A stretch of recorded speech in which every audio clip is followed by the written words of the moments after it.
Today we'll continue with this topic, nephron. Nephron is nothing but the structural and functional unit of a kidney.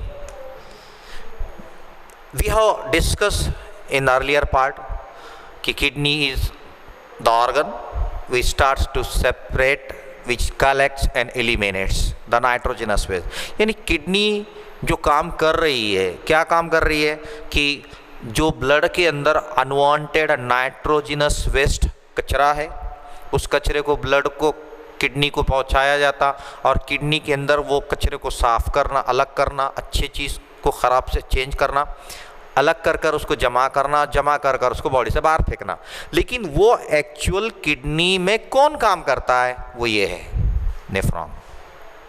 तो nephron एक ऐसा छोटी सी cell है जो ऐसे नेफ्रॉन लग लग कर एक स्ट्रक्चर तैयार हुआ, उस स्ट्रक्चर को हम किडनी कहते हैं। माना किडनी की एक छोटे से सेल को, छोटी से, ये पूरा स्ट्रक्चर है किडनी के अंदर जो पाया जाता है ऐसा सेल। तो ये structural and functional unit of kidney कहा गया, यानी किडनी को स्ट्रक्चर भी देती है और किडनी का एक्चुअल फंक्शन जो होता है वो हर एक सेल करती है। देन जब किडनी के अंदर देखा गया कि अब जैसे कि we know that where are the two kidney, एक राइट किडनी एक लेफ्ट किडनी है, तो दोनों किडनी में से अगर एक किडनी को हम देखते हैं तो एक किडनी के अंदर ऑलमोस्ट 1 to 1.2 मिलियंस, 100 नहीं कह रहे हम, 1000 नहीं कह रहे, millions of nephrons are present in each kidney. अगर एक नेफ्रॉन को देखेंगे हम, each nephron, if we see the one nephron, the nephrons they are means they are very coiled, काफ़ी पेच मारा होता है। लेकिन उसके स्ट्रक्चर को देखेंगे तो यहाँ पर आप देखिए फोटोग्राफ में कि यहाँ पर जो ये ब्लू कलर का, रेड कलर का जो दिख रहा है, उसके बाद ये जो ब्लू कलर का स्ट्रक्चर दिख रहा है, ये ब्लू पूरा यहाँ से लेकर यहाँ तक, और ये जो येलो पार्ट की थोड़ा सा टुकड़ा है जिसे कलेक्टिंग ट्यूब्यूल कहते हैं, यानी ये पूरा रेड, ये नीला, ये ब्लू कलर, और ये नीला पीले का येलो कलर का छोटा सा टुकड़ा जिसे कलेक्टिंग ट्यूब्यूल, ये जब पूरा स्ट्रक्चर कहते हैं तो इसे हम कहते हैं यूरिनिफेरस ट्यूब्यूल। अगर ये पीला निकाल दो इसमें से तो सिर्फ नेफ्रॉन, समझ में आ रहा है? यहाँ पर नेफ्रॉन में अगर ये छोटी सी डंडी का कनेक्शन कनेक्ट होता है जिसे हम कलेक्टिंग ट्यूब्यूल कहते हैं, तो उस पीले टुकड़े के साथ इस पूरे कलर को, ब्लू कलर को, जिसे हम नेफ्रॉन येलो के साथ उसे यूरिनिफेरस ट्यूब्यूल कहा जाएगा, बिना उसके सिर्फ नेफ्रॉन कहा जाएगा। Now just have a look कि how this takes place. The nephron, there are the two types of the nephron. अब ये बहुत इंटरेस्टिंग है यहाँ पर कि नेफ्रॉन दो टाइप के हैं। ऐसा समझते हैं हम कि नेफ्रॉन की बनावट अलग है या उसका स्ट्रक्चर अलग है, नहीं, it's not like that. The nephrons are two on the basis of their position and little bit change in the structure. जैसे कि हमने ऑलरेडी देखे कि किडनी जो होती है, द किडनी का जो फॉर्मेशन होता है, just have a look here, और किडनी जो होती है जनरली, किडनी का शेप हमको पता है, the kidney is bean shaped and outer is a convex and inner is a concave, ये स्ट्रक्चर है। और किडनी का हमने देखे कि बाहर का जो आउटर रीजन है, outer region, this one outer reason,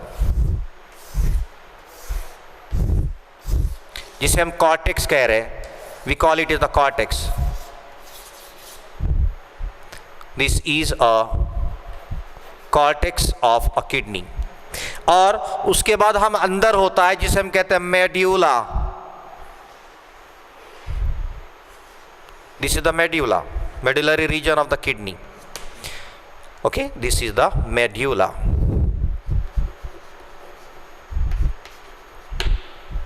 And we know that nephron जो होता है, नेफ्रॉन का कुछ पार्ट कॉर्टेक्स से शुरू होता है और कुछ पार्ट उसका मेडुला में आया, ठीक है, ये एक होगा एक नेफ्रॉन। लेकिन कुछ नेफ्रॉन ऐसे होते हैं कि मैक्सिमम पार्ट उसका मेडुला के अंदर पाया गया और बहुत थोड़ा सा यहाँ पाया गया कॉर्टेक्स में। तो क्या हो गया यहाँ पर, just see in the photograph, यहाँ फोटोग्राफ में देखिए आप ऑन द स्क्रीन कि देर आर द टू, ये आउटर पार्ट जो होता है इसे कॉर्टेक्स कहते हैं, दिस यहाँ से यहाँ तक, और ये जो डार्क कलर का रीजन है इसे हम मेड्यूला कहते हैं। अब यहाँ एक नेफ्रॉन है अब नेफ्रॉन का कुछ हिस्सा मैक्सिमम पार्ट कॉर्टेक्स में पाया गया और बहुत थोड़ा सा जिसका नाम लूप ऑफ हेनले है वो कॉर्टेक्स में गया। लेकिन उसी के कॉमन कनेक्शन के ट्यूब पर बाजू में एक नेफ्रॉन है, उसका एडजेसेंट नेफ्रॉन है, जिसका कुछ पार्ट ऊपर है और एक maximum loop of Henley, maximum कह रहे हैं, बहुत ज़्यादा लूप ऑफ हेनले की लेंथ अंदर मेडुला में डीप गई। तो दो नाम हो गए यहाँ पर। एक ऐसा नेफ्रॉन जो कॉर्टेक्स में पाया जाता उसे कहते हैं कॉर्टिकल नेफ्रॉन, और किडनी के अंदर ये सबसे ज़्यादा पाए जाते हैं, अराउंड 85% इसी तरह के नेफ्रॉन होते हैं। और 15% के नेफ्रॉन कुछ ऐसे भी दिखते हैं जिसको हम कहते हैं जक्स्टा मेडुलरी नेफ्रॉन। अब ये नाम, हर चीज़ का नाम ऐसे ही थोड़ी रखा जाता है। जक्स्टा का वर्ड का मीनिंग है पड़ोस, नेबरर। किसका नेबर? कॉर्टिकल का, कॉर्टिकल का नेबर। कहाँ पर है वो? मेडुला के अंदर पाया जा रहा, इसलिए इसका नाम रखा गया, इस नेफ्रॉन के टाइप का नाम रखा गया जक्स्टा मेडुलरी नेफ्रॉन, जो कि बहुत कम होते हैं और सिर्फ 15% होते हैं। ये नाम याद रखना बहुत इंपॉर्टेंट है, आगे हम इसके ऊपर भी कुछ और एक प्रोसेस को देखने वाले हैं। Then the nephrons, there are the two types of the nephron, जैसे कि one is the cortical nephron and second is the medullary nephron. अब ये दो नाम बहुत इंपॉर्टेंट है, विल सी इन स्ट्रक्चर। अब यहाँ स्ट्रक्चर ऑफ नेफ्रॉन, ऑलरेडी हम कह रहे हैं कि नेफ्रॉन एक माइक्रोस्कोपिक स्ट्रक्चर है, बहुत छोटा सा, यानी इसको हमारे आइस, नेकेड आइस से भी हम देख नहीं सकते, इतना छोटा सा। लेकिन जब इसके डिटेल स्ट्रक्चर को हमको पढ़ाना है, और वो भी कौन सा स्ट्रक्चर? अल्ट्रा। अरे आपने कई मरतबा सुनी होंगी what is the ultra. Ultra का माना होता है कि काफ़ी बारीक, एकदम सबसे बारीक से बारीक छोटी छोटी सेल को स्टडी करना, स्ट्रक्चर को देखना, सेल की बनावट को देखना, उसे कहते हैं अल्ट्रा स्ट्रक्चर। अच्छा, कहाँ स्टडी किया जाता? इसको स्टडी करने के लिए आपको वहाँ एक माइक्रोस्कोप, उस माइक्रोस्कोप को हम कहते हैं जैसे कि इलेक्ट्रॉन माइक्रोस्कोप का यूज़ किया जाता है। नाउ अब अल्ट्रा स्ट्रक्चर को हम डिटेल में देखेंगे। अल्ट्रा स्ट्रक्चर में नेफ्रॉन देखा गया, nephron is made up of very thin walled, काफ़ी पतला सिंगल सेल की लेयर से बना हुआ। दूसरा, इट इज कॉइल्ड डक्ट। अच्छा, ये एक वर्ड यहाँ इंपॉर्टेंट है, डक्ट का। उसको ऐसा नहीं कि वो अंदर बाहर एक पाइपलाइन है, डक्ट का माना क्या होगा? मीनिंग है अंदर से नाली है, खाली जगह है। So it is a coiled duct lined by single layered epithelium, और उसकी दीवार पतली सिंगल एक लेयर से बनी जिसका नाम एपिथेलियल सेल्स है। इसका प्रॉक्सिमल एंड, शुरुआती, प्रॉक्सिमल मतलब स्टार्टिंग, इसका स्टार्टिंग एंड जो होता है वो ब्लाइंड होता है। ब्लाइंड का माना क्या है? कि वो कहीं से भी खुला नहीं है, पैक है। इसका blind and, proximal and blind होता है, और उसका आखिरी डिस्टल एंड, कुछ दूरी पर जो उसका एंड खत्म हो रहा है वो ओपन होता है और कंटिन्यू किया जाता है कलेक्टिंग ट्यूब्यूल में। अब हम अल्ट्रा स्ट्रक्चर को डिटेल जाएंगे। अल्ट्रा स्ट्रक्चर में नेफ्रॉन के अंदर दो मेन रीजन्स हैं, दो मेन टुकड़े हैं, पार्ट्स हैं, जिसको हम अलग अलग पढ़ने वाले हैं। पहले पार्ट का नाम है माल्फिजियन बॉडी, दूसरे पार्ट का नाम है रेनल ट्यूब्यूल। पहला है Malpighian body, second renal tubule. Will go number one, Malpighian body. अब माल्फिजियन बॉडी को और एक नाम से पुकारा जाता है, इसे पिग्मेलियन कार्पोस्कल, कार्पोस्कल माना सेल लाइक स्ट्रक्चर, पिग्मेलियन कार्पोस्कल भी नाम से पुकारा जाता है। अब माल्फिजियन बॉडी को जब डिटेल देखा गया तो ये जनरली किडनी के सेक्शन में, देखो यहाँ सेक्शन है किडनी का, किडनी के सेक्शन में ऊपर का कॉर्टेक्स है और नीचे का मेड्यूला है, तो हमेशा ये हमको कॉर्टेक्स रीजन में देखने को मिलेगा। कौन सा? Malpighian body. वो कॉर्टिकल नेफ्रॉन हो या वो मेडुलरी नेफ्रॉन हो, दोनों भी नेफ्रॉन में ये माल्फिजियन बॉडी ऊपर कॉर्टेक्स रीजन में ही प्रेजेंट होता है। ये सबसे इंपॉर्टेंट हो गया। Then malpighian body is compose of the two parts, दो हिस्से से बनता है। पहले पार्ट का नाम है बोमेन्स कैप्सूल, दूसरे पार्ट का नाम है glomerulus. Okay, one is a Bowman's capsule and second is a glomerulus. Now we'll see the number one part, that is the glomerulus. Glomerulus में, sorry not number 1 will go for the Bowman's capsule and second is the glomerulus. तो Bowman's capsule में क्या है? Bowman's capsule is the cup shaped part. यहां आप देख सकते हैं कि जैसा कप लाइक स्ट्रक्चर होता है जिसमें 2 लेयर है। One is the outer layer, यहां आप इसको जूम कर देखिए, ये आउटर लेयर है। Bowman's capsule is having the outer layer, this one is outer layer and this is the inner layer. अब ये दोनों के बीच में थोड़ी सी जगह छूट गई और ये पूरा स्ट्रक्चर अब जो दिख रहा है ऐसे ऐसे कप जैसा स्ट्रक्चर बना हुआ है, this like, okay, this is the cup shape structure. तो ये कप लाइक स्ट्रक्चर में आउटर लेयर एक है, इनर लेयर। तो आउटर लेयर एक खास सेल से बनी है, वो सेल्स का नाम है पैराइटल सेल्स। ये पैराइटल का मीनिंग होता है बाहरी से, किनारे किनारे से या बाहर बाहर, और दूसरे अंदर की जो सेल्स बना है विसरल, विसरल का मीनिंग होता है अंदर से, उसके वर्ड के हिसाब से उसका नाम भी रखा गया, inner is the visceral. So parietal जो सेल्स है वो एक स्पेशल एपिथेलियम से बनी। अब एपिथेलियम मतलब पतली लेयर होती, सिंगल लेयर, लेकिन यहाँ कैसे स्क्वामस एपिथेलियल सेल से बनी है। स्क्वामस वर्ड मीनिंग, अब देखो जैसे कि आप सबने फल खाया हुआ है जिसका नाम सीताफल है, कस्टर्ड एप्पल। कस्टर्ड एप्पल की जो सेल का डिज़ाइन है पतले पतले जैसे टाइल्स लगाते हैं वैसा लगा है, इसलिए उस फल का नाम भी स्क्वामस इंडिका रखा गया, इसलिए स्क्वामस एपिथेलियल सेल। सो यहाँ squamous epithelial. Then inner layer जो होती है वो विसरल लेयर यानी वाली ये फ्लैट सेल से बनी है, स्क्वामस ही है, लेकिन स्क्वामस सेल को मॉडिफाई किया गया है। यहाँ पर मॉडिफिकेशन मतलब क्या कि उसके काम में तो और उसके स्ट्रक्चर में थोड़ा सा चेंजेस कराया गया, शेप थोड़ा सा बदल दिया गया। जैसे कि for example I will show you on the board how what changes are seen in modification. जैसे कि ये है आउटर कप का structure, Bowman's capsule.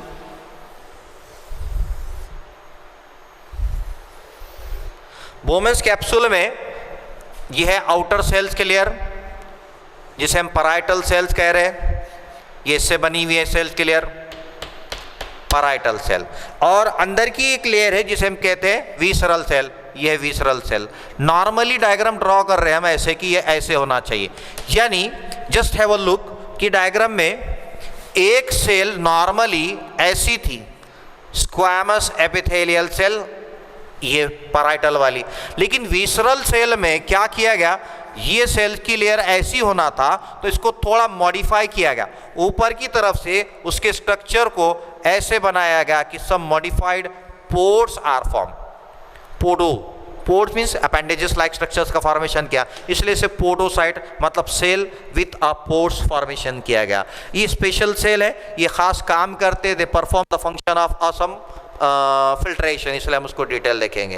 Then Bowman's capsule में पोडोसाइट का काम होता है just to meet the basement membrane which has a pore between. हर एक सेल में वहाँ छोटे छोटे से स्पेस पाया गया, स्पेस होता है जिसे हम पोर कहते हैं, गैप होता है या छन्नी जैसा, यानी कुछ तो छानना है या छानने का काम कराना है, इसलिए इनके बीच में स्पेस। कितना स्पेस है? 25 नैनोमीटर, बहुत छोटा, सबसे स्मॉलेस्ट यूनिट होता है माइक्रोस्कोपिक स्टडी के अंदर। ये 25 नैनोमीटर की एक छोटे छोटे छिद्र या छोटे सुराख होते हैं, जिसे उस एक सुराख को फिल्ट्रेशन स्लिट, ओपनिंग नहीं कहा, स्लिट का माना बहुत छोटा सा रास्ता या खिड़की, जैसे कि घर के पास हवा आने के लिए होता है रोशनदान, हवा आने के लिए थोड़ी सी होती है वेंटिलेटर, वैसे ही यहाँ पर स्लिट है। The space between the two layers, मतलब कौन से लेयर? आइए, आउटर एंड इनर लेयर। ये आउटर पैराइटल और इनर के बीच में भी हम स्पेस पाया गया, इस स्पेस को कहते हैं यूरिनरी स्पेस, क्योंकि यूरिन आता है, या फिर उसे कहा जाता है कैप्सुलर स्पेस, क्योंकि वो कैप्सूल का स्पेस है।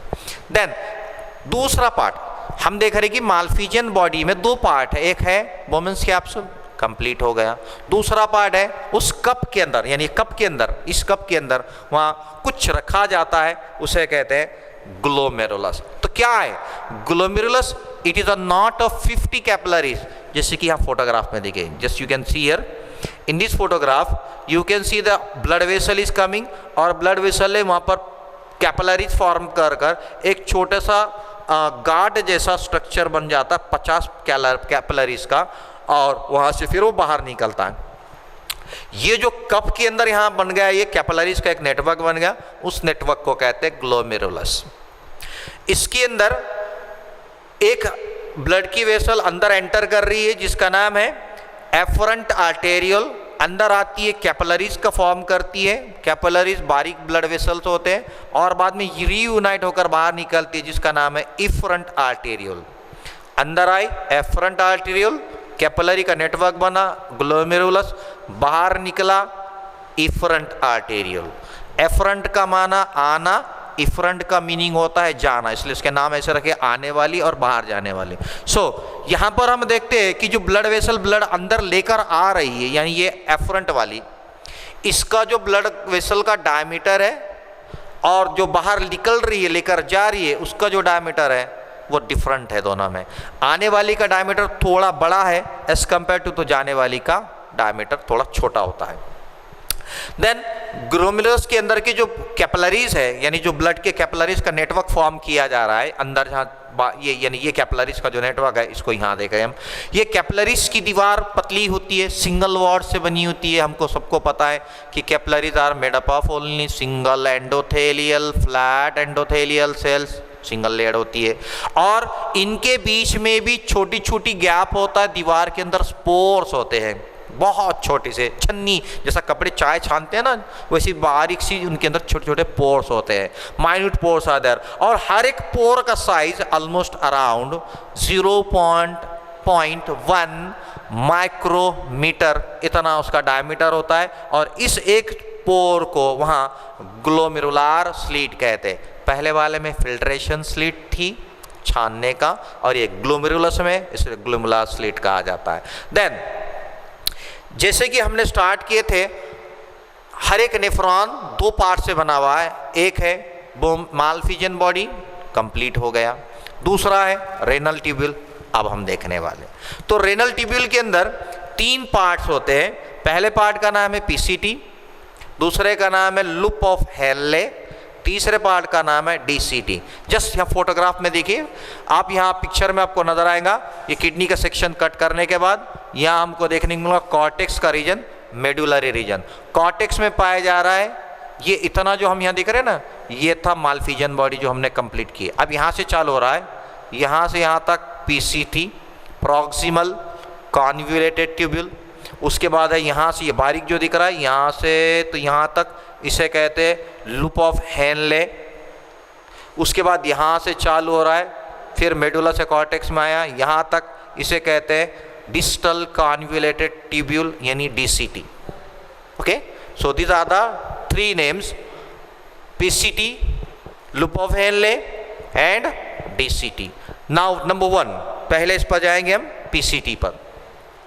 प्रॉक्सिमल कॉन्वोल्यूटेड ट्यूब्यूल हमेशा कॉर्टेक्स में दिखता है, किडनी के कॉर्टेक्स में। देखो ये कॉर्टेक्स वाला रीजन है, ये डार्क जो कलर है ये मेडुला है और ये कॉर्टेक्स है। So it is present in a cortex region which is having the much convoluted. ये वाला जो रीजन होता है पीसीटी का रीजन, ये बहुत ज़्यादा कॉन्वोल्यूटेड होता है। कॉन्वोल्यूटेड का माना क्या कि वो स्ट्रेट नहीं है, काफ़ी उसने पेच मारा हुआ है, इसलिए वो कॉन्वोल्यूटेड होता है। Okay, so this is the most convoluted than as compared to the DCT. The length of proximal convoluted tubule, the length of proximal convoluted tubule is about 12 to 24 millimetre, तकरीबन 12 से 24 मिलीमीटर उसकी कुल length होती है। और उसका जो diameter है, the diameter is about 60 micron, diameter is about 60 micron here. Then it is lined by, अब जाहिर बात है कि ये एक जो बना है एक सेल से बना हुआ है, सेल्स के लेयर से बना हुआ है, तो यहाँ जो सेल्स लगे हैं, the cells they are cuboidal cells, the cells they are made up of a cuboidal epithelial tissue. Cuboidal epithelial tissue पहले वाले में स्क्वैमस थे, अब यहाँ कौन सा हुआ, क्यूबॉइडल एपिथेलियल टिश्यू है। तो क्यूबॉइडल एपिथेलियल टिश्यू कैसे होते हैं, just see this cuboidal and squamous का डिफरेंस।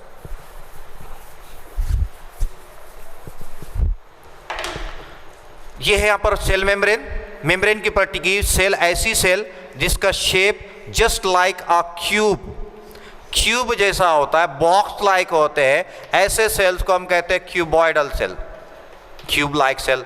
और जो सेल एकदम फ्लैट चपटे होते हैं उन्हें हम कहते हैं स्क्वैमस एपिथेलियल टिश्यू। ओके। और जो कुछ सेल ऐसे होते हैं जिसकी लेंथ बहुत ज़्यादा होती है, कॉलम लाइक होते हैं, इसे कहते हैं कॉलुमनार एपिथेलियल टिश्यू। ऐसे 3 टाइप के सेल्स हम यहाँ देखने वाले हैं। तो यहाँ just see on this now screen कि ये जो सेल से बना है, पीसीटी जो सेल से बना है, इसकी दीवार जो सेल से बनी है, वो सेल्स क्यूबॉइडल सेल्स है, यानी ऐसे बने हुए सेल्स होते हैं। लेकिन इसकी इंटरेस्टिंग पॉइंट ये है कि ये क्यूबॉइडल सेल्स का जो फ्री सरफेस होता है, ऊपर का जो फ्री एंड होता है, वो फ्री एंड के ऊपर कुछ तो सेल्स में बनावट थोड़ी सी उसके स्ट्रक्चर के अलग बनाया गया, वहाँ फिंगर लाइक प्रोजेक्शंस बनाए गए, जैसे कि एक ब्रश का बॉर्डर, ब्रश करने का जो होता है ना ब्रिस्टल्स होते हैं, बिल्कुल उस जैसा बॉर्डर बनाया गया। क्यों बनाया गया? Just to increase the surface of absorption. Absorption इसका काम है, आगे देखेंगे हम वो क्या एब्जॉर्ब करता है, क्यों करता है, डिटेल देखने वाले हैं। याद रखो यहाँ पर ये ज़्यादा से ज़्यादा किसी चीज़ को एब्जॉर्ब करने के लिए इसको बनाया गया। इतना ही नहीं, पीसीटी के सेल्स में ब्रश बॉर्डर तो डाला ही गया, प्लस उसके अंदर माइटोकॉन्ड्रिया को भी बहुत इंक्रीज किया गया। Mitochondria is one of the cell organelle जो किसी भी सेल के काम करते हैं तो उसको लगने वाली जो एनर्जी होती है, उसको काम करने के लिए एनर्जी ज़्यादा देना चाहिए। तो यहाँ एनर्जी वाला काम किया जाता है, इसलिए एक्टिव काम करने के लिए, एक्टिव ट्रांसपोर्टेशन के लिए, एक्टिव एब्जॉर्प्शन के लिए इसको बहुत ज़्यादा एनर्जी की रिक्वायरमेंट होती है, इसलिए इसको ज़्यादा माइटोकॉन्ड्रिया दिए गए हैं एज कम्पेयर टू दूसरे पार्ट से। दूसरा पार्ट है लूप ऑफ हेनले। चलिए यहाँ हम देख रहे हैं यहाँ से यहाँ तक लूप ऑफ पीसीटी हो गया, प्रॉक्सिमल कन्वोल्यूटिव। अब ये जो बारीक नाली है यहाँ से यहाँ तक, इसे कहते हैं लूप ऑफ हेनले। ओके, अब हम देखने वाले लूप ऑफ हेनले। तो लूप ऑफ हेनले ये अक्सर मेड्यूलर रीजन में, जस्ट सी द फोटोग्राफ, इसी को हम बड़ा कर देखेंगे। ये है सेक्शन, यहाँ से जो डार्क कलर दिख रहा है ये डार्क कलर पूरा मेड्यूला है। तो ये लाइन जो दिख रही है ना, ये मेड्यूला की है, ऊपर का कॉर्टेक्स है, अंदर का मेड्यूला। तो कॉर्टेक्स खत्म होते ही लूप ऑफ हेनले शुरू हो गया। ओके, तो ये जो लूप ऑफ हेनले है अक्सर मैक्सिमम टाइम में ये हमको मेडुला में देखने को मिलता है। इसके अंदर पेच मारा हुआ नहीं है, नॉन कॉन्व्यूलेटेड, सीधा है, स्ट्रेट है। It is U shape and it is form of descending and ascending limb, दोनों के बीच में पाया जाएगा। देख रहे हैं कि ये पीसीटी के बाद शुरू हुआ, ये नीचे जा रहा डिसेंडिंग और उसके बाद ऊपर जा रहा असेंडिंग। तो 2 हिस्से इसमें, एक नीचे की तरफ आ रहा है डिसेंड और एक ऊपर जा रहा है असेंड। तो loop of Henley it is made up of the 2 parts, one is descending and second is the ascending limb. ये लूप ऑफ हेनले की जो टोटल लेंथ है, अगर उसको खोल कर गिन लो तो तकरीबन it is almost 30 to 32 millimetre in length and diameter is about 15 to 30 micron. Micrometre इसकी जो होता है डायमीटर रहेगा। अभी 2 इसके अंदर पार्ट है, एक है डिसेंडिंग है और दूसरा असेंडिंग है। Descending limb and ascending limb को हम डिटेल देखेंगे। डिसेंडिंग एंड असेंडिंग लिम्ब में कंपैरिजन है, जरा सा आप उसकी will draw a diagram and will see comparatively what difference is are there in just see. अब ये हो गया यहाँ पर बोमेंस कैप्सूल कप बन गया। बोमेंस कैप्सूल के बाद ये आ गया convoluted PCT, proximal convoluted tubule. उसके बाद यहाँ से शुरू होता है लूप ऑफ हेनले, ये आ गया लूप ऑफ हेनले। ये काफ़ी इसका डायमीटर कम होता है, ये हो गया यहाँ पर लूप ऑफ हेनले। उसके बाद लूप ऑफ हेनले में 2 पार्ट है, जैसे कि हम देख रहे हैं कि यहाँ से लेकर यहाँ तक ये होगा डिसेंडिंग, इसे कहते हैं डिसेंडिंग लिम्ब DL, और यहाँ से यहाँ ये ऊपर की तरफ जा रहा है, इसे कहते हैं असेंड होना, ऊपर जाना, इसे कहते हैं असेंडिंग लिम्ब AL। अब दोनों की दीवार पर देखेंगे वॉल की फॉर्मेशन कैसी हो रही, just see here. Descending limb में दीवार जो बनी है वो काफ़ी थीन है, पतली है, नैरो है, अंदर की नाली छोटी है और अंदर की जो सेल्स लगाए गए वो फ्लैट स्क्वैमस एपिथेलियल सेल से लगाया गया। इसका काम है, it is permeable to water and impermeable to salt.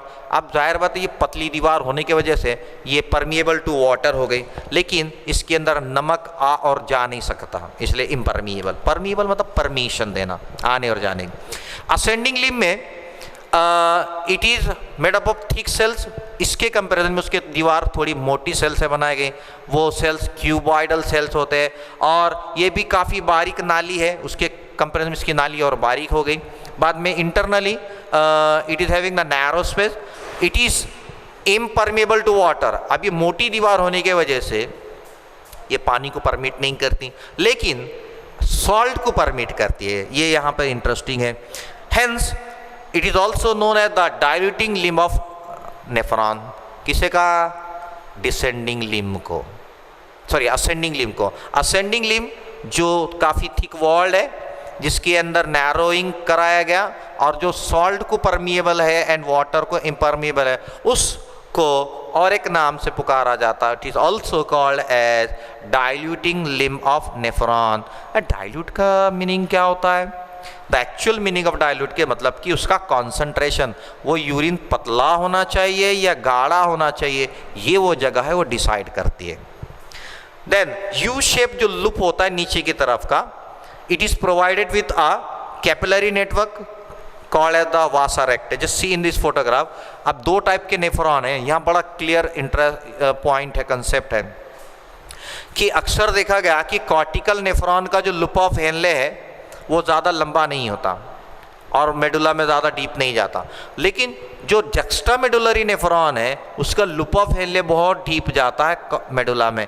इसके पास में एक पैरेलल नेटवर्क ऑफ कैपिलरी बनता है, किसके? Loop of Henley. ये ब्लू कलर का लूप ऑफ हेनले है, और उसके साइड में जो दिख रहा है रेड कलर, ये है ब्लड की कैपिलरी। ये इसके पैरेलल बनाती है उस कैपिलरी के नेटवर्क को जो उसके पास में जा रही है, उसे कहते हैं वासा रेक्टा। ओके अब वासा कहते हैं ब्लड वेसल को, वहाँ से बना, रेक्टा कहते हैं रेटिकुलेट यानी एक नेटवर्क को, इसलिए a network of a blood vessel present parallel you loop of Henle is called vasa recta. Then the third part of the nephron, renal tubule, is distal convoluted tubule, जिसे हम DCT भी commonly shortly कहते हैं। DCT भी cortex में ही मिलेगा, हमको यहाँ देख सकते हैं कि कॉर्टेक्स रीजन में पाया जाता है। Then it is lined by the cuboidal epithelium. PCT में भी था, DCT में भी है, लेकिन दोनों में डिफरेंस है। PCT के जो सेल्स थे क्यूबॉइडल थे, लेकिन माइक्रोविलाई ब्रश बॉर्डर था और ज़्यादा माइटोकॉन्ड्रिया दिए थे, जो कि यहाँ नहीं है। ब्रश बॉर्डर बहुत कम देखने को मिलता, and the less number of mitochondrias they are seen in the cells of distal convoluted tubule.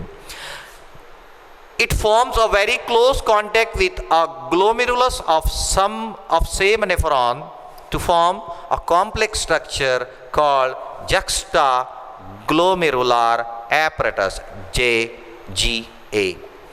कुछ नेफ्रॉन का DCT अपने ही ग्लोमेरुलस के पास में आता है, जैसे कि आप देख सकते हैं फोटोग्राफ में, ये है इसका प्रॉक्सिमल कॉन्वोल्यूटेड ट्यूब्यूल और ये इसका लूप ऑफ हेनले, और ये आ रहा है DCT। DCT क्या होगा? ये ग्लोमेरुलस, ये है ग्लोमेरुलस की ब्लड वेसल के पास में आया, क्लोज कॉन्टैक्ट, इसको बड़ा कर देखो, ये है वो, यहाँ आया, इसके क्लोज कॉन्टैक्ट में आ गया, क्लोज आ गया तो एक स्ट्रक्चर तैयार होगा, एक एपरेटस तैयार होगा, उस स्ट्रक्चर को कहते हैं जक्स्टा, मतलब पड़ोस में, ग्लोमेरुलस इसके एपरेटस तैयार। That's why it is called the juxtaglomerular. इसका काम क्या है? इसके जो सेल्स होते हैं जक्स्टाग्लोमेरुलर एपरेटस के, वो एक केमिकल, एक एंजाइम को सिक्रीट करते हैं जिसका नाम है रेनाइन।